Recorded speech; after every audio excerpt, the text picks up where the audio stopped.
மகனாக பிறந்தார். பின்பு தனது அண்ணனுடன் மதுரைக்கு அருகே உள்ள உசிலம்பட்டி ஓட்டல் வியாபாரம் செய்து வந்துள்ளார். பின்பு இவரது ஊர் பெயரையும் சேர்த்து சுருக்கமாக உசிலமணி என்று அழைக்கப்பட்டார். இவரது திரைப்பட வாழ்க்கை இயல்பான முறையில் நடிப்பவர் உசிலமணி யானை போன்ற இவரது உருவமே சிரிப்பை வரவேற்கக்கூடியது.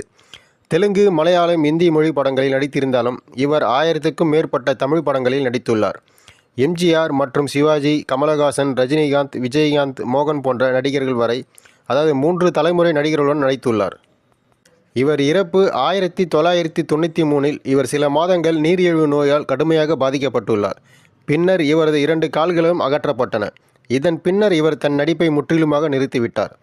14/5/1996 அன்று இவர் தனது 62ஆம் வயதில் காலமானார். இவருக்கு ஒரு மனைவி, ஒரு மகனும் ஒரு மகளும் உள்ளனர். இவர் நடித்த பல படங்களில் சில படங்கள் 1965 திருவிளையாடல், 1966 செல்வம்,